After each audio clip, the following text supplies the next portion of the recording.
వేదిక మీద ఉన్న నాయకులకు పోరాటం అందించవలసిన కోరుతున్నాం.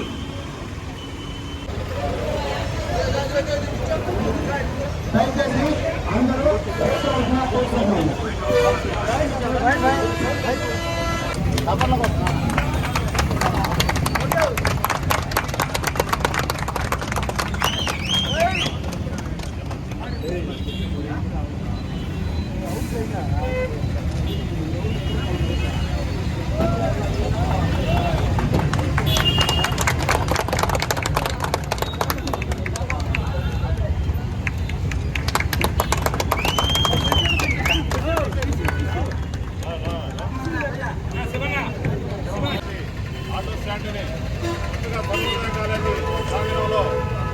నిర్మాణం వల్ల దాని పక్కకి జరపాల్సి వచ్చింది.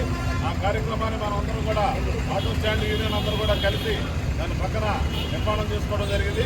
అదేవిధంగా ఏదైతే ఆ బ్యాంకు ముందు ఉన్నటువంటి కాలువను కూడా మన గౌరవ ఎమ్మెల్యే శ్రీధర్ రెడ్డి గారి దృష్టికి, అదేవిధంగా మున్సిపాలిటీ దృష్టికి తీసుకెళ్లిన తర్వాత దాని పనులు కూడా వేగవంతంగా ప్రారంభం చేసి అక్కడ మన ఆటోలన్నింటి కూడా అక్కడ పెట్టుకునేదానికి అవకాశం కల్పించే విధంగా ఏదైతే మున్సిపాలిటీ వాళ్ళు కావచ్చు, అదేవిధంగా శ్రీధర్ రెడ్డి గారు కూడా ఒకసారి ఆటో యూనియన్ తరపు నుంచి ధన్యవాదాలు తెలియజేస్తున్నాం.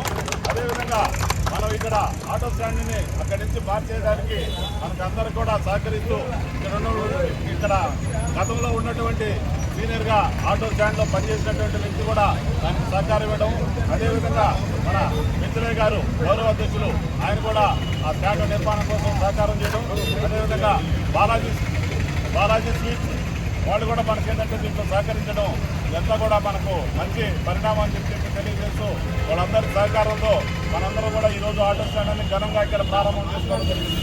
గత 25 సంవత్సరాల నుంచి కూడా ఈ ఆటో స్టాండ్లో అందరూ కూడా పనిచేస్తూ అందరూ ఇక్కడ ఉన్నటువంటి ప్రయాణికులకు కానీ, అదేవిధంగా ప్రయాణికులకి నెల్లూరు నగర ప్రజలకు కానీ ఎటువంటి ఇబ్బందులు లేకుండా ఆటోలో క్షేమంగా తీసుకుపోయి వాళ్ళ ప్రాంతాలను చేర్పించి వాళ్ళకు సేవ చేస్తున్నటువంటి ఆటో కార్మికులందరూ కూడా ధన్యవాదాలు తెలియజేస్తున్నాం.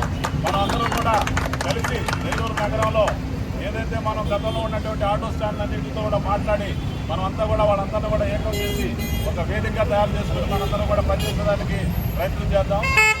ఈ మధ్యకాలంలో అనేక సెంటర్లో కూడా మనం కొత్తగా మీటింగ్లు పెట్టుకోవడం, వాళ్ళకు ఉన్నటువంటి సమస్యల మీద మాట్లాడడం, వాటి పరిష్కారం కోసం ప్రయత్నం చేస్తూ ముందుకు పోతున్నాం. అదేవిధంగా మన ఆటో మిత్రులందరూ కూడా ఒక చిన్న విషయాన్ని తెలియజేస్తున్నాం. మనం ఈ నెల 17వ తేదీ విశ్వకర్మ జయంతి రోజు మనందరం కూడా కలిసి ఒక ర్యాలీ చేసి మన ప్రాంతాల్లో విశ్వకర్మకు పూజ చేసుకొని మన ఆటోలన్నీ కూడా కలిసి పప్పుల వీధి సెంటర్కి వెళ్ళి అక్కడి నుంచి ర్యాలీగా మనం ఒక కళ్యాణ మండపం మాట్లాడుకున్నాం, అక్కడికి రావాలనేది ఒక ఆలోచన చేస్తున్నాము. దాని త్వరలో మీ అందరూ కూడా తీసుకొస్తాం. దాన్ని మనందరూ ఆటో కార్మికులందరూ కూడా దాన్ని సహకరించి ఆ కార్యక్రమాన్ని విజయవంతం చేయాలని చెప్పి కోరుకుంటూ ఏదైతే ఈరోజు ఈ ఆటో స్టాండ్ ఓపెనింగ్ వచ్చినటువంటి పెద్దలు సురేష్ రెడ్డి గారు, అదేవిధంగా ఈశ్వరయ్య గారు, అదేవిధంగా గడ్డం విజయ్ కుమార్ గారు, ఈ స్టాండ్కి గౌరవ అధ్యక్షులుగా ఉన్నటువంటి ఎన్సీ పెంచలయ్య గారు, అదేవిధంగా జిల్లా ప్రధాన కార్యదర్శి బండరాజు గారు, ఈ మండలానికి సంబంధించినటువంటి అధ్యక్షుడు మల్లు రవి గారు, మీకు ఏదైనా సమస్యలు ఉన్నప్పుడు మీరు ఏ సమయంలో వేదిక మీద ఉన్నటువంటి వాళ్ళకి ఎవరికి మీరు ఫోన్ చేసినా కూడా స్పందిస్తాము. మేమందరం కూడా కలిసి మీకు వచ్చిన సమస్యలు పరిష్కారంగా పనిచేస్తామని తెలియజేస్తూ ఈ అవకాశాన్ని కల్పించినటువంటి ఆటో స్టాండ్కి ధన్యవాదాలు తెలియజేస్తూ సెలవు తీసుకుంటున్నాం. కూటమి ప్రభుత్వం వచ్చిన తర్వాత మన యొక్క ప్రభుత్వం అన్ని వర్గాల యొక్క ప్రజల యొక్క మేలు కోరి అనేక సంక్షేమ అభివృద్ధి కార్యక్రమాలు చేస్తూ ఉంది. ప్రభుత్వం వచ్చిన వెంటనే 4,000 రూపాయలకి పెన్షన్ ఇవ్వడం జరిగింది.